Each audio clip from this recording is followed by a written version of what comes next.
ಎಲ್ಲರಿಗೂ ನಮಸ್ಕಾರ. ನಾನು ನಿಮ್ಮ ಬಾಲಕೃಷ್ಣ. ನೀವು ನೋಡ್ತಾ ಇದ್ದೀರಾ ನಿಮ್ಮದೇ ಆದ ಯೂಟ್ಯೂಬ್ ಚಾನಲ್ ಆಪರ್ಚುನಿಟಿ ಬ್ಲಾಗ್ಗೆ ನಿಮ್ಮೆಲ್ಲರಿಗೂ ಸ್ವಾಗತ. ನನ್ನ ಜೊತೆ ಇದ್ದಾರೆ ಒಬ್ರು ಸ್ಪೆಷಲ್ ಗೆಸ್ಟ್ ಆದ TDA academy sir, CEO sir ಇದ್ದಾರೆ. ಬನ್ನಿ ಅವ್ರನ್ನ ಮಾತಾಡ್ಸೋಣ. ಹಾಗೆ ಕೆಲವೊಂದು ಟಿಪ್ಸ್ ಕೂಡ ನನಗೂ ತಿಳ್ಕೊಳಕ್ಕೋಸ್ಕರ ನಾನು ಕೇಳ್ತೀನಿ, ಹಾಗೆ ನಿಮ್ಗೋಸ್ಕರ ಕೂಡ ನಮ್ಮ ಫೀಲ್ಡ್ ಅಲ್ಲಿ ಇರೋರು ಯಾರೇ ಆಗಿರ್ಬೋದು, ಅಂದ್ರೆ auto drivers, cab driver, delivery ಮತ್ತೆ ಕನ್ಸ್ಟ್ರಕ್ಷನ್ ವರ್ಕ್ ಯಾರೆಲ್ಲ ಮಾಡ್ತೀರಾ ನಮ್ ಎಲ್ಲರಿಗೂ ಕೂಡ ಒಂದು ಹೆಲ್ಪ್ ಆಗ್ಲಿ, ಸ್ಟಾಕ್ ಮಾರ್ಕೆಟ್ ಟಿಪ್ಸ್ ನ ಮತ್ತೆ ಅದ್ರ ಜೊತೆಗೆ ನಾಲೆಜ್ ನ ಅವ್ರ ಹತ್ರದಿಂದ ಕೇಳಿ ಕೆಲವೊಂದು ಕ್ವಶನ್ ಅಂಡ್ ಆನ್ಸರ್ ಕೂಡ ಅವ್ರ ಹತ್ರ ಕೇಳಿ ತಿಳ್ಕೊಳ್ಳೋಣ ಅಂತ. ನನ್ನ ಜೊತೆ ಇದ್ದಾರೆ ಮನೋಜ್ ಕುಮಾರ್ ಸರ್ ಅವರು, TDA ಅಕಾಡೆಮಿಯ CEO. ಬಂದ್ಬಿಟ್ಟು ಬನ್ನಿ ಇಂಟ್ರೊಡ್ಯೂಸ್ ಮಾಡ್ಕೊಂಡು ಮಾತಾಡ್ಸೋಣ. ಸರ್ ನಮಸ್ತೆ, ಹೇಗಿದ್ದೀರಾ ಸರ್? ಚೆನ್ನಾಗಿದ್ದೀನಿ ಸರ್. ಥ್ಯಾಂಕ್ ಯು, ನಮ್ಗೊಂದು ಆಪರ್ಚುನಿಟಿ ಕೊಟ್ಟಿದ್ದಕ್ಕೆ ನಮ್ಮ ಚಾನಲ್ಗೆ. ನಿಮ್ಮ ಜೊತೆ ಮಾತಾಡೋಕ್ಕೆ ತುಂಬಾ ಖುಷಿ ಆಗುತ್ತೆ. ಸೊ ಒಂದು ಆಟೋ ಡ್ರೈವರ್ ಆಗಿ ಸಹ ನೀವು ಸ್ಟಾಕ್ ಮಾರ್ಕೆಟ್ ಅಲ್ಲಿ ಆಕ್ಟಿವ್ ಆಗಿ ಇನ್ವೆಸ್ಟ್ ಮಾಡ್ತಾ ಇದ್ದೀರಾ. ಅದು ನಮ್ಮ ಎಷ್ಟೋ ಜನ ಇನ್ವೆಸ್ಟರ್ಸ್ಗೆ ಒಂದು ಸ್ಫೂರ್ತಿ, ಒಂದು ಮೋಟಿವೇಶನ್ ನೀವು. ಸೊ ಡೆಫಿನೆಟ್ಲಿ ನಿಮ್ ನೋಡೋದಕ್ಕೆ, ನೀವು ಮಾತಾಡ್ಸೋಕ್ಕೆ ತುಂಬಾ ಖುಷಿ ಆಗುತ್ತೆ ಸರ್. ನಿಮ್ಮ ಹತ್ರ ಕೆಲವೊಂದು ಕ್ವಶನ್ಸ್ ಮತ್ತೆ ಕೆಲವೊಂದು ಡೌಟ್ಸ್ ಎಲ್ಲ ಇದೆ, ಅದನ್ನ ಕ್ಲಿಯರ್ ಮಾಡ್ಕೊಡ್ತೀರಾ ನಮಗೂ ಮತ್ತೆ ನಮ್ಮ ಸರ್? ಬನ್ನಿ ಸರ್, ಒಂದು ಟೀ ಕುಡ್ಕೊಂಡು ಮಾತಾಡೋಣ. ಸರ್ ಖಂಡಿತ ಸರ್, ಬನ್ನಿ ಸರ್.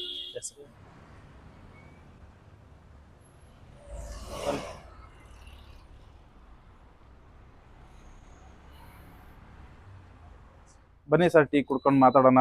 ತುಂಬಾ ಥ್ಯಾಂಕ್ ಯು ಸರ್, ನೀವು ಒಂದು ಟೈಮ್ ಕೊಟ್ಟಿದ್ದಕ್ಕೆ. ಮತ್ತೆ ಸರ್ ನಮಸ್ತೆ. ನಮಸ್ತೆ ಸರ್. ಸರ್ ತುಂಬಾನೇ ಥ್ಯಾಂಕ್ ಯು, ನಮ್ಮ ಚಾನಲ್ಗೆ ಒಂದು ನಿಮ್ ಇಂಟರ್ವ್ಯೂ ಕೊಡ್ತಾ ಇದ್ದೀರಾ. ಹಾಗೆ ನಮ್ಮ ಎಲ್ಲ ಆಟೋ ಡ್ರೈವರ್ಗಳಿಗೆ, ನಮ್ಮ ಕನ್ಸ್ಟ್ರಕ್ಷನ್ ವರ್ಕರು, ಮತ್ತೆ ಸ್ವಿಗ್ಗಿ, ಝೊಮ್ಯಾಟೊ ಏನ್ ಫುಡ್ ಡೆಲಿವರಿ ಎಲ್ಲ ಮಾಡ್ತಾರೆ, ಅವ್ರಿಗೂ ಒಂದು ಸ್ಟಾಕ್ ಮಾರ್ಕೆಟ್ ನಾಲೆಜ್ ಬರಲಿ ಅಂತ ಅಂದ್ಬಿಟ್ಟು ನಮ್ಗೊಂದು ಇಂಟರ್ವ್ಯೂ ಕೊಡ್ತಾ ಇದ್ದೀರಾ. ಅದಕ್ಕೆ ಹೃದಯಪೂರ್ವಕವಾಗಿ ನಿಮ್ಗೆ ಧನ್ಯವಾದ. Thank you sir. Stock market knowledge ಮತ್ತೆ ಇನ್ಫಾರ್ಮೇಶನ್ ನ ಸಾರ್ ಹತ್ರ ಕೇಳೋಣ. ಸೊ ಕೆಲವೊಂದು ಬೇಸಿಕ್ ಇನ್ಫಾರ್ಮೇಶನ್ ಇವತ್ತು ಕೇಳ್ತೀನಿ, ಮತ್ತೆ ತುಂಬಾನೇ ಜಾಸ್ತಿ ಇನ್ಫಾರ್ಮೇಶನ್ ಬೇಕು ಅಂದ್ರೆ ಸಾರ್ ಹತ್ರನೇ ಹೋಗ್ಬೇಕು. ಸೊ ಬನ್ನಿ ಸರ್, ಟೀ ಕುಡ್ಕೊಂಡು ಸ್ಟಾರ್ಟ್ ಮಾಡೋಣ ನಮ್ಮ ಕೆಲವೊಂದು ಕ್ವಶನ್ಸ್, ಡೌಟ್ ನ.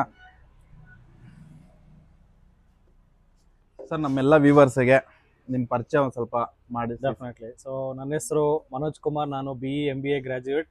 ಕರ್ನಾಟಕದಲ್ಲಿ ಸ್ಟಾಕ್ ಮಾರ್ಕೆಟ್ ಅನ್ನೋ ಒಂದು ಫೀಲ್ಡ್ ಅಲ್ಲಿ ತುಂಬಾ ಒಂದು ಸೇವೆ ಮಾಡ್ತಾ ಇದ್ದೀನಿ. ಸೊ ಜನಗಳಿಗೆ ಸ್ಟಾಕ್ ಮಾರ್ಕೆಟ್ ಬಗ್ಗೆ ಪ್ರತಿ ಭಾನುವಾರ ಫ್ರೀ ವರ್ಕ್ಶಾಪ್ ಸಹ ಮಾಡ್ತೀನಿ, ಜೊತೆಗೆ ಸ್ಟಾಕ್ ಮಾರ್ಕೆಟ್ನ ಹೇಳ್ಕೊಡ್ತೀನಿ. ಈಗಾಗಲೇ ಒಂದು 50,000 ಜನಕ್ಕೆ ಸ್ಟಾಕ್ ಮಾರ್ಕೆಟ್ನ ನಾನು ಟ್ರೈನ್ ಅಪ್ ಮಾಡಿದ್ದೀನಿ. ಕರ್ನಾಟಕದಲ್ಲಿ ಎಲ್ಲ ಮೂಲೆ ಮೂಲೆಯಲ್ಲೂ ಸ್ಟಾಕ್ ಮಾರ್ಕೆಟ್ ಹೇಳ್ಕೊಳ್ಳೋದಕ್ಕೆ ಸಂಸ್ಥೆಗಳನ್ನು ಹುಟ್ಟು ಹಾಕಿದ್ದೀನಿ. ಸೊ ನನ್ನ ಅಂಡರಲ್ಲಿ ಒಂದು 60 ಜನ ಕೆಲಸ ಮಾಡ್ತಾರೆ. ಸೊ ಸ್ಟಾಕ್ ಮಾರ್ಕೆಟ್ ಜಗತ್ತಲ್ಲಿ ಒಂದು ಸಾಮ್ರಾಜ್ಯನ ಸೃಷ್ಟಿ ಮಾಡಿದ್ದೀನಿ, TDA academy. So stock market ಹೇಳ್ಕೊಡೋದೇ ನಮ್ಮ ಕರ್ತವ್ಯ. ನಾವು ನಿಮ್ಮ ಹತ್ರ ಯಾವುದೇ ₹1 ದುಡ್ಡು ಇಸ್ಕೊಳ್ಳಲ್ಲ. ನಿಮ್ಮ ದುಡ್ಡನ್ನ ನೀವೇ ಇಟ್ಕೊಂಡು ಯಾವ ತರ ಸ್ಟಾಕ್ ಮಾರ್ಕೆಟ್ ಅಲ್ಲಿ ಹೂಡಿಕೆ ಮಾಡೋದು ಅದನ್ನ ಹೇಳ್ಕೊಡ್ತೀನಿ ಸರ್. ನೀವು ₹1 ಈಸ್ಕೊಳಲ್ಲ ಅಂತ ಹೇಳ್ತಿದ್ರಲ್ವಾ, ಯಾವ ತರ ಸರ್ ಅದು? ಹೆಂಗೆ, ಯಾವ ತರ ನೀವು ಮ್ಯಾನೇಜ್ ಮಾಡ್ತೀರಾ? Definitely sir. ಇವಾಗ ನಾನು ಯಾರ ಹತ್ರನೂ ದುಡ್ಡು ಇಸ್ಕೊಳ್ಳಲ್ಲ, ಅವ್ರ ಹೂಡಿಕೆಗಳನ್ನ ನಾನು ಇಸ್ಕೊಳ್ಳಲ್ಲ. ನಾನು ಚಾರ್ಜ್ ಮಾಡೋದು ನಿಮ್ಗೆ ವಿದ್ಯೆ ಕೊಡ್ತೀನಲ್ಲ, ಅದಕ್ಕೆ ಮಾತ್ರ ನಾನು ಫೀಸ್ ಚಾರ್ಜ್ ಮಾಡ್ತೇನೆ ಹೊರತು ನಾನು ಯಾವುದೇ ರೀತಿಯಾದ ದುಡ್ಡು ಕೊಡಿ ನಾನೇ ಶೇರ್ ಮಾರ್ಕೆಟ್ ಅಲ್ಲಿ ಹೂಡಿಕೆ ಮಾಡಿ ಲಾಭ ಕೊಡಿಸ್ತೀನಿ, ಅದು ಯಾವುದು ನಾನು ನಡೆಸಲ್ಲ. ಓನ್ಲಿ ಎಜುಕೇಶನ್ ಕೊಡೋ ಸಂಸ್ಥೆ TDA ಅಕಾಡೆಮಿ. ಸರ್ ನೀವು ಹೇಗೆ ಸ್ಟಾಕ್ ಮಾರ್ಕೆಟ್ಗೆ ಬಂದ್ರಿ, ಮತ್ತೆ ಯಾವ ತರ ನಿಮ್ ಜರ್ನಿ ಸ್ಟಾರ್ಟ್ ಆಗಿದ್ದು? ತುಂಬಾ ನಾನು ನೋಡಿದೀನಿ ಆಲ್ರೆಡಿ ಕೆಲವೊಂದು ಇಂಟರ್ವ್ಯೂ ಎಲ್ಲ. ಸೊ ನಮ್ಮ ಚಾನಲ್ಗೂ ಒಂದು ಹೇಳಿ ಸರ್ ನಿಮ್ಮ. ಡೆಫಿನೆಟ್ಲಿ ತುಂಬಾ ಜನಕ್ಕೆ ನನ್ನ ಬಗ್ಗೆ ತುಂಬಾ ಜನಕ್ಕೆ ಗೊತ್ತಿಲ್ಲ ಅನ್ಸುತ್ತೆ. ನಾನು ಒಬ್ಬ ನಿಮ್ಮ ಥರನೇ ಒಬ್ಬ ನಾರ್ಮಲ್ ವ್ಯಕ್ತಿ, ಮಿಡಲ್ ಕ್ಲಾಸು. ಸೊ ನಮ್ಮ ತಂದೆಯವರು BMTC ಕಂಡಕ್ಟರ್ ಆಗಿದ್ದರು. ಮಿಡಲ್ ಕ್ಲಾಸ್ ಜೀವನ ನಂದು ಸಹ. ತುಂಬ ಕಡು ಬಡತನದಲ್ಲಿ CET ಬರೆದು CET ಮುಖಾಂತರ ಸೀಟ್ ತೊಗೊಂಡು ಇಂಜಿನಿಯರಿಂಗ್ ಮಾಡಿದ್ದೀನಿ, MBA ಮಾಡಿದ್ದೀನಿ. ಆ್ಯಂಡ್ ಇದೆಲ್ಲ ಮಾಡಬೇಕಾದ್ರೆ ನಾನು ಸ್ಟಾಕ್ ಮಾರ್ಕೆಟ್ MBA ಟೈಮಲ್ಲಿ ಸ್ಟಾಕ್ ಮಾರ್ಕೆಟ್ ಅನ್ನೋದು ಒಂಥರ ನನಗೆ ಹೇಳ್ಕೊಟ್ಟವಾಗ ಇದೊಂಥರ ಅಡಿಕ್ಷನ್ ಥರ ಆಗೋಯ್ತು. ನಿಮಗೂ ಗೊತ್ತಿದೆ, ಸ್ಟಾಕ್ ಮಾರ್ಕೆಟ್ ಒಂಥರ ಹುಚ್ಚು ಥರನೇ ಅದು. ಒಂದ್ಸತಿ ನೀವು ಅದನ್ನು ಅಡಿಕ್ಷನ್ ಆದರೆ ನೀವು ನೀವೇ ಕೇಳಲ್ಲ. ಸೊ ನನಗೂ ಅದೇ ಥರ ಸ್ಟಾಕ್ ಮಾರ್ಕೆಟಲ್ಲಿ MBA ಟೈಮಲ್ಲಿ ನನಗೆ ಇದನ್ನು ಹೇಳ್ಕೊಟ್ರು ನಮ್ಮ ಕಾಲೇಜಲ್ಲಿ. ಸ್ಟಾಕ್ ಮಾರ್ಕೆಟಲ್ಲಿ ಒಂದು ಮಾತು ಹೇಳಿದ್ರು, ನೀನು ಎಲ್ಲೇ ಕೂತ್ಕೊಂಡು ಹಿಮಾಲಯದಲ್ಲಿ ಕೂತ್ಕೊಂಡು ದುಡ್ಡು ಮಾಡ್ಬೋದು ಅಂತ ಹೇಳಿದ್ರು. ಆ ಮಾತು ನನಗೆ ತುಂಬ ಅಟ್ರಾಕ್ಟ್ ಆಯಿತು. ಸೊ ಯಾಕೆ ಸ್ಟಾಕ್ ಮಾರ್ಕೆಟ್ನ ಒಂದು ಕೆರಿಯರ್ ಮಾಡ್ಕೋಬಾರ್ದು ಅಂತ ತುಂಬ ಹೋರಾಡಿದೆ. ಸ್ಟಾರ್ಟಿಂಗಲ್ಲಿ ನಾನು ಸಹ ಸ್ಟಾಕ್ ಮಾರ್ಕೆಟಲ್ಲಿ ಏನೋ ಮಾಡ್ತೀನಿ ಅಂತ ಹೋಗಿ ಕಳ್ಕೊಂಡಿರೋದೇ ಉಂಟು.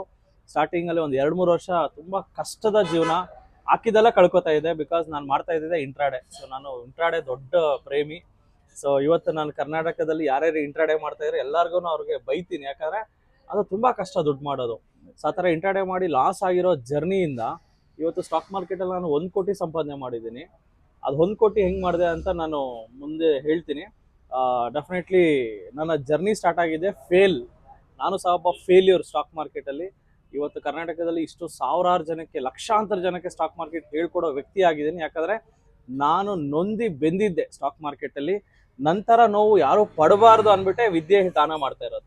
ಯಾಕಂದ್ರೆ ಅವಾಗಿರೋ ಮನೋಜ್ ಕುಮಾರ್ಗೂ ಇವಾಗಿರೋ ಮನೋಜ್ ಕುಮಾರ್ಗೂ ಏನು ವ್ಯತ್ಯಾಸ ಅಂದರೆ ಸೇಮ್ ಮನುಷ್ಯನಲ್ಲಿ ಏನು ಚೇಂಜ್ ಆಗಿಲ್ಲ, ಬಟ್ ಮೆಂಟಲಿ ನಾಲೆಡ್ಜ್, ಹೌದು. ತಲೆ ಒಳಗಡೆ ಬುದ್ಧಿ ಬಂದಿದೆ ಅಷ್ಟೇ.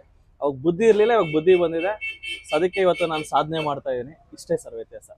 ಸರ್, ಈಗ ನೀವು ಸ್ಟಾಕ್ ಮಾರ್ಕೆಟ್ ಟ್ರೈನಿಂಗ್ ಕೊಡ್ತಿದ್ದೀರಾ, ಮೆಂಟರ್ ಆಗಿದ್ದೀರಾ. ಸೊ ಯಾವ ತರ ಸರ್ ನೀವು ಟ್ರೈನಿಂಗ್ ಕೊಡ್ತೀರಾ, ಮತ್ತೆ ಹೆಂಗೆ ಸರ್ ಅವ್ರ ನಾಲೆಜ್ ತಗೊಳೋದು ನಿಮ್ ಕಡೆಯಿಂದ, ಅದನ್ನ ಸ್ವಲ್ಪ ತಿಳಿಸ್ಕೊಡಿ. Definitely sir. ಸ್ಟಾಕ್ ಮಾರ್ಕೆಟ್ ಅಂದಿದ ತಕ್ಷಣ ನೀವು ನೋಡಿರ್ತೀರ ಬರೀ ಆನ್ಲೈನ್ 99 ರೂಪೀಸ್ ಪೇ ಮಾಡಿ ನೀವು ಜೀವನ ಬದಲಾಯಿಸ್ಬಿಡ್ತೀನಿ ಅಂತಾರೆ. ಬಟ್ ಆ ಥರ ಯಾವುದೂ ನಡೆಯಲ್ಲ.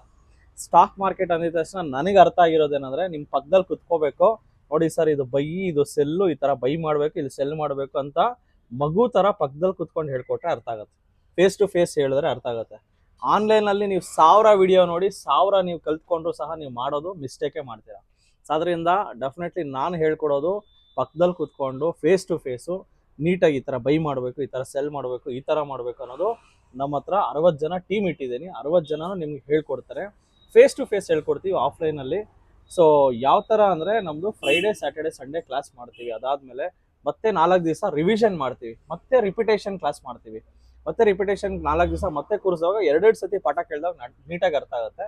ಜೊತೆಗೆ 15 ದಿವಸ ಪ್ರಾಕ್ಟಿಕಲ್ಸ್ ಮಾಡಿಸ್ತೀವಿ, ಯಾವ ಥರ ಬೈ ಮಾಡೋದು, ಯಾವ ಥರ ಸೆಲ್ ಮಾಡೋದು, ಶೇರ್ ಮಾರ್ಕೆಟ್ ಅಂದರೆ ಏನು, ಯಾವ ಥರ ಪ್ರಾಕ್ಟಿಕಲ್ ಆಗಿ ನಾವು ಹೇಳ್ಕೊಡೋದ್ರಿಂದ ಚೆನ್ನಾಗಿ ಅರ್ಥ ಆಗುತ್ತೆ. ಆ್ಯಂಡ್ ನಮ್ಮ ಹತ್ರ ಬಂದಿರೋರು ತುಂಬ ಸಕ್ಸಸ್ ಆಗಿದ್ದಾರೆ. ಯಾಕಂದರೆ ನಾವು ಅವ್ರನ್ನ ಪಕ್ಕದಲ್ಲೇ ಕುತ್ಕೊಂಡು ತೀಡ್ತೀವಿ. ಟಿ ಡಿ ಅಕಾಡೆಮಿ ಅಂದ ತಕ್ಷಣ ತೀಡೋ ಅಕಾಡೆಮಿ ಅಂತ ಜನಗಳೇ ಹೇಳಿದ್ದಾರೆ. ಸೊ ಆ ಥರ ಅವ್ರಿಗೆ ನಾವು ಇವಾಗ ನೋಡಿ, ನೀವು ಯಾವುದೋ ಒಂದು ಟ್ರೇಡ್ ಹಾಕಿರ್ತೀರ, ಅದು ಒಂದು ಸ್ವಲ್ಪ ಲಾಸ್ಗೆ ಹೋಗುತ್ತೆ. ಸೊ ನಿಮಗೆ ತಲೆ ಕೆಟ್ಟೋಗುತ್ತೆ, ಏನು ಸರ್ ಮಾಡೋದು, ಯಾರನ್ನ ಕೇಳೋದು, ಯಾರನ್ನ ಕೇಳ್ತೀರ, ನೀವೇ ಯೋಚನೆ ಮಾಡಿ. ಬಟ್ ಒಂದು ಟೀಮ್ ಇದ್ದವಾಗ ಅವ್ರನ್ನ ಕಾಂಟ್ಯಾಕ್ಟ್ ಮಾಡಿ ಅವ್ರು ನಿಮಗೆ ಸಪೋರ್ಟ್ ಮಾಡಿದವಾಗ, ಇಲ್ಲ ಪಕ್ಕದಲ್ಲಿ ಕುತ್ಕೊಂಡು ಹೇಳ್ಕೊಟ್ಟವಾಗ ನಿಮ್ಗೆಲ್ಲಾನು ಅರ್ಥ ಆಗುತ್ತೆ, ನಿಮ್ಮ ಸಕ್ಸಸ್ ರೇಷಿಯೋ ಜಾಸ್ತಿ ಇರುತ್ತೆ. ಸೊ ಪ್ರಾಕ್ಟಿಕಲ್ ಅಪ್ರೋಚ್, ನಮ್ಮ ಗುರಿ ಬಂದು ಪ್ರಾಕ್ಟಿಕಲ್ ಆಗಿ ಹೇಳ್ಕೊಡ್ತೀವಿ. Okay sir, okay sir. ಈಗ ನೀವು ಪ್ರಾಕ್ಟಿಕಲ್ ಅಂತಂದ್ರೆ ಯಾವ್ದ್ರಿಂದ ಸ್ಟಾರ್ಟ್ ಮಾಡ್ತೀರಾ? ತುಂಬಾ ಜನಗೆ ಆಪ್ಷನ್ ಟ್ರೇಡಿಂಗ್ ಅಂತಾರೆ, ಕೆಲವೊಬ್ರು ಫ್ಯೂಚರ್ ಟ್ರೇಡಿಂಗ್ ಅಂತಾರೆ, ಇಕ್ವಿಟಿ ಟ್ರೇಡಿಂಗ್ ಅಂತಾರೆ. ಇದ್ರ ಬಗ್ಗೆ ಏನ್ ಹೇಳ್ತೀರಾ ಸರ್? ಸೊ ಡೆಫಿನೆಟ್ಲಿ ಸರ್, ಒಬ್ಬ ಲೆಟ್ಸ್ ಎ ಬಾಲಕೃಷ್ಣ, ನೀವು ಯೂಶಲಿ ಆಟೋ ಡ್ರೈವರ್, ತುಂಬಾ ಕಷ್ಟಪಟ್ಟು ದುಡ್ದಿರ್ತೀರ. ದುಡ್ಡನ್ನ ನೀವು ಏನೋ ಮಾಡಕ್ ಹೋಗಿ ಕಳ್ಕೋಬಾರ್ದು. ಯಾಕಂದ್ರೆ ನಿಮ್ ತರದವರೇ ನನ್ನ ಹತ್ರಕ್ಕೆ ಬರೋದು. ಕಡು ಬಡವರಿಗೆ ಸ್ಟಾಕ್ ಮಾರ್ಕೆಟ್ ಬೇಕಾಗಿರೋದು, ಮಿಡಲ್ ಕ್ಲಾಸ್ ಜನಗಳಿಗೆ ಸ್ಟಾಕ್ ಮಾರ್ಕೆಟ್ ತುಂಬಾ ಅವಶ್ಯಕತೆ ಇದೆ. ಸೊ ಡೆಫಿನೆಟ್ಲಿ ನೀವು ಕಷ್ಟಪಟ್ಟು ಕೂಡಿಟ್ಟಿರೋ ದುಡ್ಡನ್ನ ತಗೊಂಬಂದು ನನ್ನ ಹತ್ರಕ್ಕೆ ಬಂದಾಗ ನಾನು ಆ ದುಡ್ಡು ನಂದೇ ಅನ್ಕೋತೀನಿ. ಇವೊಂದು ನೀವೇನು ನನಗೇನು ಕೊಡಲ್ಲ, ನಿಮ್ಮದೇ ದುಡ್ಡು, ಬಟ್ ನಾನೇ ಕಷ್ಟಪಟ್ಟು ದುಡಿದ್ರೆ ಅದನ್ನು ಯಾವ ಥರ ಮಾಡ್ತೀನಿ ಅದೇ ಥರ ನಿಮಗೆ ಸೊಲ್ಯೂಷನ್ ಕೊಡ್ತೀನಿ. ಎಕ್ಸಾಂಪಲ್, ನಿಮಗೆ ದಿನಕ್ಕೊಂದು 50 ರೂಪಾಯಿ ಉಳಿಸೋಕ್ಕಾಗತ್ತೆ. ಕಷ್ಟಪಟ್ಟು ದುಡ್ದು 51 ರೂಪಾಯಿ ಉಳಿಸ್ತೀರಾ, ಇಲ್ಲ 21 ರೂಪಾಯಿ ದುಡ್ದು 21 ರೂಪಾಯಿ ಉಳಿಸ್ತೀರಾ ದಿನಕ್ಕೆ, ಇಲ್ಲ 101 ರೂಪಾಯಿ ಉಳಿಸ್ತೀರಾ. 21 ರೂಪಾಯಿ ನೀವೇನಾದ್ರು ಉಳಿಸಿ ಅದನ್ನ SIP ಮ್ಯೂಚುವಲ್ ಫಂಡಲ್ಲಿ ಹೂಡಿಕೆ ಮಾಡಿದ್ರೆ 21 ಲಕ್ಷ ಮಾಡ್ಬೋದು. 51 ರೂಪಾಯಿ ಉಳಿಸಿದ್ರೆ 51 ಲಕ್ಷ ಮಾಡ್ಬೋದು. 101 ರೂಪಾಯಿ ದಿನಕ್ಕೆ ಉಳಿಸಿದ್ರೆ 1 ಕೋಟಿ ಮಾಡ್ಬೋದು. ಸೊ ನಿಜವಾಗ್ಲೂ ಇದು ಸಾಧ್ಯನಾ ಅಂತ ನೀವು ಕೇಳ್ಬೋದು. ನಿಜವಾಗ್ಲೂ ಸಾಧ್ಯ ಇದೆ. ಯಾಕಂದ್ರೆ ನಮ್ಮ ಭಾರತದ ಸ್ಟಾಕ್ ಮಾರ್ಕೆಟ್ 30 ವರ್ಷಗಳ ಚರಿತ್ರೆ ನೀವು ತೆಗೆದು ನೋಡಿದ್ರೆ ಇಲ್ಲಿವರೆಗೂ ಸ್ಟಾಕ್ ಮಾರ್ಕೆಟ್ ಯಾವತ್ತೂ ಬಿದ್ದೇ ಇಲ್ಲ. ಬಿದ್ದರೂ ಸಹ ಒಂದು 6 ತಿಂಗಳು 1 ವರ್ಷ ವೇಟ್ ಮಾಡಿದ್ರೆ ಮತ್ತೆ ಎದೊಳೋದು. ಸೊ ಇವತ್ತು ನಿಫ್ಟಿ 23,000ಕ್ಕೆ ಬಂದಿದೆ. ನೀವು ನೋಡಿದವಾಗ ಐ ಥಿಂಕ್ ನೀವು 2008ರಲ್ಲಿ ಸ್ಟಾರ್ಟ್ ಮಾಡಿದಂತ ಹೇಳಿದ್ರೆ, ಸೊ ಅವಾಗ 3,000ದಲ್ಲಿ ಇತ್ತು ನಿಫ್ಟಿ. ಇವತ್ತು 23,000ಕ್ಕೆ ಬಂದಿದೆ. ಇದೊಂದು 10-12 ವರ್ಷಕ್ಕೆ 1 ಲಕ್ಷಕ್ಕೆ ಹೋಗುತ್ತೆ. ಸೊ ಸ್ಟಾಕ್ ಮಾರ್ಕೆಟ್ ಒಂದು ಒಳ್ಳೆ ವೇದಿಕೆ. ಸೊ ಡೆಫಿನೆಟ್ಲಿ ನಾನು ಯಾರೇ ಬಂದ್ರು ನನ್ನ ಹತ್ರಕ್ಕೆ ಬಂದ್ರು ನಾನು ಹೇಳೋದೆ SIP ಮ್ಯೂಚುವಲ್ ಫಂಡ್ ಮಾಡಿ, ಇಲ್ಲ ಯಾವ್ದಾನ ಒಳ್ಳೊಳ್ಳೆ ಶೇರ್ಸ್ಗಳಲ್ಲಿ ಲಾಂಗ್ ಟರ್ಮ್ ಹಾಕ್ಬಿಟ್ಟು ಲಾಂಗ್ ಟರ್ಮ್ ಬಿಡಿ. ಇಂಟ್ರಾಡೇ ಮಾಡಕ್ ಹೋಗ್ಬೇಡಿ, ಆಪ್ಷನ್ ಬೈಯಿಂಗ್ ಮಾಡಬೇಡಿ, ನೇಕೆಡ್ ಆಪ್ಷನ್ ಮಾಡಬೇಡಿ. ಸೊ ಏನೇನೋ ಹುಚ್ಚು ತರ ಏನೋ ಇವತ್ತು ಮಾಡ್ಬಿಟ್ಟು ಬೆಳಗ್ಗೆ ದುಡ್ಡು ಹಾಕಿ ಸಂಜೆ ದುಡ್ಡು ಮಾಡ್ಬಿಡ್ತೀನಿ ಅಂತ ಶೇರ್ ಮಾರ್ಕೆಟ್ ಬರಬೇಡಿ. ಯಾಕಂದ್ರೆ ಆ ತರ ಬಂದು ನೀವು ಕಳ್ಕೊಳ್ಳೋದ್ರಿಂದ ಅದ್ರ ಬೇರೆಯವ್ರು ಬರೋದಕ್ಕೂ ಬರೋಕ್ಕಾಗಲ್ಲ. ಯಾಕಂದ್ರೆ ನೀವು ಮಾಡಿರೋ ಕೆಟ್ಟ ಹೆಸರು ನೀವು ಕಳ್ಕೊಂಡು ಸ್ಟಾಕ್ ಮಾರ್ಕೆಟ್ ಕೆಟ್ಟ ಹೆಸರಲ್ಲ. ಸೊ ದಯಮಾಡಿ ಯಾರು ಸ್ಟಾಕ್ ಮಾರ್ಕೆಟ್ ಅಲ್ಲಿ ಬೇಗ ದುಡ್ಡು ಮಾಡ್ತೀನಿ ಬಾಚ್ಬಿಡ್ತೀನಿ ಅಂತ ಬರಕ್ ಹೋಗ್ಬೇಡಿ. ಆ ತರ ಏನಾದ್ರು ನೀವು ಬಂದ್ರೆ ಇರೋದು ಕಳ್ಕೊಳ್ಳೋ ಚಾನ್ಸ್ ಇರುತ್ತೆ. ಸೊ ದಯಮಾಡಿ ಸೇಫ್ ಆಗಿ ಟ್ರೇಡ್ ಮಾಡಿ, ಸೇಫ್ ಆಗಿ ಇನ್ವೆಸ್ಟ್ ಮಾಡಿ. ನನಗೆ ಬಿಗಿನರ್ಸ್ ಹೇಳೋದು ಒಂದೇ, ಫಸ್ಟು ನಿಮ್ಮ ಫ್ಯಾಮಿಲಿನ ಸೆಕ್ಯೂರ್ ಮಾಡ್ಕೊಳ್ಳಿ. ಒಂದು ಹೆಲ್ತ್ ಇನ್ಸೂರೆನ್ಸ್ ಮಾಡಿಸ್ಕೊಳ್ಳಿ. ಹೆಲ್ತ್ ಇನ್ಸೂರೆನ್ಸ್ ಮಾಡಿಸ್ಕೊಂಡ್ರೆ ಜೋಬಲ್ 10 ಲಕ್ಷ ಇದ್ದಂಗೆ. ಇವಾಗ ನನ್ನ ಜೋಬಲ್ 1 ರೂಪಾಯಿ ಇಲ್ಲ, ಒಂದು ಹೆಲ್ತ್ ಇನ್ಸೂರೆನ್ಸ್ ಮಾಡ್ಕೊಂಡ್ರೆ ಜೋಬಲ್ 10 ಲಕ್ಷ ಇರೋ ಥರನೇ. ಏನಾದ್ರು ಹೆಚ್ಚು ಕಮ್ಮಿ ಆದರೆ 10 ಲಕ್ಷ ಹೆಲ್ತ್ ಇನ್ಸೂರೆನ್ಸ್ ಇಂದ ಕಟ್ಬೋದಲ್ಲ. ಒಂದು ಟರ್ಮ್ ಇನ್ಸೂರೆನ್ಸ್ ಮಾಡ್ಕೊಳ್ಳಿ. ಎಮರ್ಜೆನ್ಸಿಗೆ ಒಂದು ಸ್ವಲ್ಪ ದುಡ್ಡು ಇಟ್ಕೊಳ್ಳಿ. ಒಂದು 6 ತಿಂಗಳಿಗೆ ಎಷ್ಟು ದುಡ್ಡು ಬೇಕಾಗುತ್ತಲ್ಲ, ಲೆಟ್ಸ್ ಸೇ ನಿಮ್ಗೆ ಏನಾದ್ರು ಹೆಚ್ಚು ಕಮ್ಮಿ ಆಗಿ ಒಂದು 6 ತಿಂಗಳು ನೀವು ಏನು ಎದೊಳಕ್ಕೆ ಆಗಿಲ್ಲ, ಒಂದು 6 ತಿಂಗಳು ನಿಮ್ಮ ಸಂಬಳ ಏನಿದೆಯೋ 6 ತಿಂಗಳು ಸಂಬಳನ ಬ್ಯಾಂಕಲ್ಲಿ ಸೇಫಾಗಿ FD ಆರ್ ಡಿನ ಮಾಡಿ ಇಟ್ಟಿರಿ. ಎಮರ್ಜೆನ್ಸಿ ಫಂಡ್ ಇಟ್ಕೊಳ್ಳಿ, ಹೆಲ್ತ್ ಇನ್ಸೂರೆನ್ಸ್ ಮಾಡ್ಕೊಳ್ಳಿ, ಟರ್ಮ್ ಇನ್ಸೂರೆನ್ಸ್ ಮಾಡ್ಕೊಳ್ಳಿ. ಟರ್ಮ್ ಇನ್ಸೂರೆನ್ಸ್ ಅಂದರೆ ಏನಾದ್ರು ಹೆಚ್ಚು ಕಮ್ಮಿ ಆಗಿ ಡೆತ್ ಆದರೆ ಫ್ಯಾಮಿಲಿಗೆ ಒಂದು 50 ಲಕ್ಷ ಹೋಗುತ್ತೆ, ಅದನ್ನು ಮಾಡ್ಕೊಳ್ಳಿ ಅಂತ ಹೇಳ್ತೀನಿ. ಸೊ ಈ ಥರ ಒಂದು ಪ್ರಾಪರಾಗಿ ಫಿನಾನ್ಷಿಯಲ್ ಪ್ಲಾನಿಂಗ್ ಮಾಡ್ಕೊಂಡ್ರೆ ನಿಮ್ಮ ಜೀವನ ಸೇಫ್ ಆಗಿರುತ್ತೆ. ಸರ್ ನೀವು ಹೆಲ್ತ್ ಇನ್ಶೂರೆನ್ಸ್ ಹೇಳಿದ್ರಿ ಮತ್ತೆ ಟರ್ಮ್ ಇನ್ಶೂರೆನ್ಸ್ ಅಂತ ಹೇಳಿದ್ರೆ, ಹೆಲ್ತ್ ಇನ್ಶೂರೆನ್ಸ್ ಯಾವ ತರ ಸ್ವಲ್ಪ ವಿವರವಾಗಿ ಹೇಳಿ, ಅಂದ್ರೆ ಯಾವ ತರ ಯೂಸ್ ಆಗುತ್ತೆ ಅನ್ನೋದನ್ನ. ಎಸ್ ಸರ್, ಒಂದು ಮೊನ್ನೆ ರೀಸೆಂಟ್ಲಿ ನಮ್ಮ ಫ್ರೆಂಡ್ಗೆ ಮಗು ಆಯಿತು, ಒಂದು ಹೆಣ್ಮಗು ಹುಟ್ಟು. ಆ ಮಗುಗೆ ಸ್ವಲ್ಪ ಏನೋ ಎಮರ್ಜೆನ್ಸಿ ಆಯಿತು, ಬ್ಲಡ್ ಏನೋ ಕಡಿಮೆ ಆಯಿತು, ಅದು ಇದು ಅಂತ ಹೇಳಿದ್ರು. ತುಂಬ ಸೀರಿಯಸ್ ಆಗಿತ್ತು. ಅವನು ಹೆಲ್ತ್ ಇನ್ಸೂರೆನ್ಸ್ ಮಾಡಿಸಿರ್ಲಿಲ್ಲ. 8 ಲಕ್ಷ ಖರ್ಚಾಯಿತು.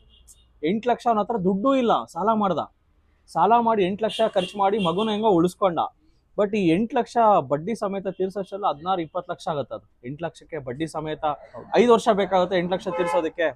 ನೋಡಿ ಇವಾಗ 8 ಲಕ್ಷ ಅವನು ಸಾಲ ಸಮೇತ ತೀರ್ಸೋದಕ್ಕೆ ಅವ್ನ ಲೈಫಲ್ಲಿ 5 ವರ್ಷ ಹಿಂದಕ್ಕೆ ಹೋಗ್ಬಿಡ್ತಾನೆ. ಅವತ್ತು ಒಂದು 15,000 ರೂಪಾಯಿ ಕೊಟ್ಟು ಹೆಲ್ತ್ ಇನ್ಸೂರೆನ್ಸ್ ತಗೊಂಡಿದ್ರೆ ಇವತ್ತು 8 ಲಕ್ಷ ಅವನು ಆರಾಮಾಗಿ ಹೆಲ್ತ್ ಇನ್ಸೂರೆನ್ಸ್ ಮುಖಾಂತರ ತೀರಿಸ್ಬೋದಾಯ್ತು. ಇವತ್ತು ಲೈಫಲ್ಲೇ ಅವನು ಸಂಕಷ್ಟಕ್ಕೆ ಸಿಕ್ಕಾಕೊಂಡ್ಬಿಟ್ಟು ಲೈಫಲ್ಲಿ ಒಲವೆಲ್ಲ ಒದ್ದಾಡ್ತಾ ಇದ್ದಾನೆ. ಸೊ ಈ ಥರ ಆಗುತ್ತೆ. ಆ್ಯಂಡ್ ಇನ್ನೊಬ್ರು ಮೊನ್ನೆ ರೀಸೆಂಟ್ಲಿ ಸ್ವಿಗ್ಗಿ ಝೊಮ್ಯಾಟೊ ಮಾಡೋರಂತೆ, ಸಮಥಿಂಗ್ ಏನೋ ಆಕ್ಸಿಡೆಂಟ್ ಆಗಿ ನೋಡಿರ್ತಾರೆ, ನೀವು ನೋಡಿದಿರಾ, ಬೇಗ ಡೆಲಿವರಿ ಮಾಡಕ್ಕೆ ಹೋಗ್ತಾರೆ, ಸ್ವಲ್ಪ ಹೆಚ್ಚು ಕಮ್ಮಿ ಆಗಿ ತೀರ್ಕೊಂಡ್ರು. ಸೊ ಅವ್ರಿಗೊಂದು ಹೆಂಡತಿ ಮಕ್ಕಳು ಇಬ್ಬರು ಇದ್ದಾರೆ. ಸೊ ಇವಾಗ ಹೆಂಡತಿ ಮಕ್ಕಳು ಬೀದಿಗೆ ಬಿದ್ದೋದ್ರು. ಅವತ್ತೊಂದು ಟರ್ಮ್ ಇನ್ಸೂರೆನ್ಸ್ ಎಷ್ಟಾಗುತ್ತೆ, ತಿಂಗಳು ಒಂದು 500 ರೂಪಾಯಿಗೂ ಮಾಡ್ತಾರೆ, 1000 ರೂಪಾಯಿಗೂ ಮಾಡ್ತಾರೆ. ಸೊ ವರ್ಷಕ್ಕೊಂದು 10,000 ರೂಪಾಯಿ ಟರ್ಮ್ ಇನ್ಸೂರೆನ್ಸ್ ಮಾಡಿಸಿದ್ರೆ ಇವತ್ತು ಅವ್ರ ಫ್ಯಾಮಿಲಿಗೆ ಒಂದು 50 ಲಕ್ಷ ದುಡ್ಡು ಸಿಕ್ಕಿರೋದು. ಸೊ ಇವತ್ತು ಅವ್ರ ಹೆಂಡತಿ ಮಕ್ಕಳು ಪಾಪ ಅನಾಥರಾಗಿ ಬದುಕ್ತಾ ಇದ್ದಾರೆ. ಸೊ ಅದರಿಂದ ಯಂಗ್ಸ್ಟರ್ಸು ಯಾರ್ಯಾರು ನೀವು ರಿಸ್ಕಲ್ಲಿ ಜೀವನ ಮಾಡ್ತಾ ಇದ್ರು, ಆಟೋ ಡ್ರೈವ್ ಮಾಡಿಕೊಂಡು ಕ್ಯಾಬ್ ಓಡಿಸ್ಕೊಂಡು ಸ್ವಿಗ್ಗಿ ಝೊಮ್ಯಾಟೊ, ಹೂವು ಮಾರೋರು, ಹಣ್ಣು ಮಾರೋರು, ಸಣ್ಣ ಪ್ರಾವಿಷನ್ ಸ್ಟೋರ್ ಇಟ್ಕೊಂಡಿರೋರು, ಸೊ ಏನೋ ಒಂದು ಮಾಡ್ತಾ ಇರ್ತೀರಾ, ಒಂದು 10,000 ರೂಪಾಯಿ ಕೊಟ್ಟು ಒಂದು ಟರ್ಮ್ ಇನ್ಸೂರೆನ್ಸ್ ತೊಗೊಂಡ್ರೆ ಏನಾದ್ರು ನಿಮ್ಗೆ ಹೆಚ್ಚು ಕಮ್ಮಿ ಆಗಿ ಏನಾದ್ರು ತೀರ್ಕೊಂಡ್ರೆ ನಿಮ್ಮ ಫ್ಯಾಮಿಲಿಗೆ 50 ಲಕ್ಷ ಹೋಗುತ್ತೆ. ಸೊ ಇದನ್ನು ನೀವು ಕೇಳಿ ಪಡ್ಕೋಬೇಕಾಗುತ್ತೆ. ನೀವು ಯಾವುದೇ ಇನ್ಸೂರೆನ್ಸ್ ಏಜೆಂಟ್ ಹತ್ರ ಹೋಗಿದ ತಕ್ಷಣ ಅವರು ಬೇರೆ ಬೇರೆ ಪಾಲಿಸಿ ಕೊಡ್ತಾರೆ, ಅದು ಯೂಸೇ ಇಲ್ಲ, ಅದೆಲ್ಲ ಕೊಡ್ತಾರೆ. ಬಟ್ ಟರ್ಮ್ ಇನ್ಸೂರೆನ್ಸ್ನ ನೀವು ಕೇಳಿ ನನಗೆ ಬೇಕು ಅಂತ ಹೇಳಿದ್ರೆ ಮಾತ್ರ ಕೊಡ್ತಾರೆ. ಆ್ಯಂಡ್ SIP ಮ್ಯೂಚುವಲ್ ಫಂಡು ಅಷ್ಟೇ, ನೀವು ಕೇಳಿದ್ರೆ ಮಾತ್ರ ಕೊಡ್ತಾರೆ. ಸೊ ಎಲ್ಲಿ ಯಾವುದು ಬೇಕೋ ಅದನ್ನು ಅದು ಈಸಿಯಾಗಿ ಸಿಗಲ್ಲ. ಅದೇ ನೋಡಿ, ಒಂದು ಸಿಗರೇಟು, ಎಣ್ಣೆ ಆಗಲಿ ಎಲ್ಲೂ ಬೇಕಾದ್ರೂ ಸಿಗುತ್ತೆ. ಹಾಳಾಗೋಗೋ ವಸ್ತುಗಳು ಎಲ್ಲರ ಹತ್ರ ಸಿಗುತ್ತೆ, ಬಟ್ ಯೂಸ್ ಆಗೋ ವಸ್ತುಗಳು ಸಿಗಲ್ಲ, ಕೇಳಿ ಪಡ್ಕೋಬೇಕಾಗುತ್ತೆ. ಸೊ ಡೆಫಿನೆಟ್ಲಿ ಒಂದು ಹೆಲ್ತ್ ಇನ್ಸೂರೆನ್ಸು, ಒಂದು ಟರ್ಮ್ ಇನ್ಸೂರೆನ್ಸ್ ಮಾಡಿಸ್ಕೊಳ್ಳಿ ಅಂತ ನಾನು ಕೇಳ್ಬೋದು. ಸರ್ ಹಾಗೆ ನಮ್ಮ ಫೀಲ್ಡಲ್ಲಿ ತುಂಬ ಜನಕ್ಕೆ ಕನ್ನಡ ಬಿಟ್ಟರೆ ಬೇರೆ ಭಾಷೆ ಬರೋದಿಲ್ಲ ಸರ್. ಅಂಥವ್ರೆಲ್ಲ ಬಂದ್ಬಿಟ್ಟು ಇದೆಲ್ಲ ಇಂಗ್ಲೀಷಲ್ಲೇ ಹೇಳೋರು ಇರ್ತಾರೆ.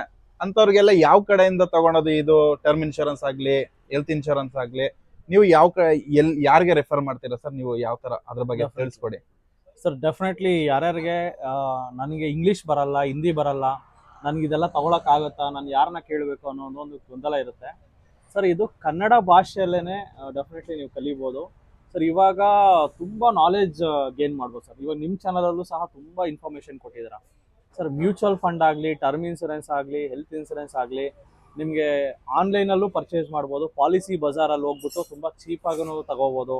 ಇಲ್ಲ ಏಜೆಂಟ್ಗಳು ಸಹ ಇರ್ತಾರೆ. ಇಲ್ಲ ನಿಯರೆಸ್ಟ್ ನಿಮ್ಮ ಸುತ್ತಮುತ್ತ SBI ಬ್ಯಾಂಕ್ ಇರುತ್ತೆ, SBI ಬ್ಯಾಂಕ್ಗೆ ಹೋಗ್ಬಿಟ್ಟು ನನಗೆ ಟರ್ಮ್ ಇನ್ಸೂರೆನ್ಸ್ ಮಾಡಿಕೊಡಿ ಅಂದರೆ ಬ್ಯಾಂಕ್ ಅವರೇ ಮಾಡಿಸ್ಕೊಡ್ತಾರೆ. ಇಲ್ಲ ಕೆನರಾ ಬ್ಯಾಂಕ್ ಇರುತ್ತೆ ನಿಮ್ಮ ಮನೆ ಸುತ್ತಮುತ್ತ.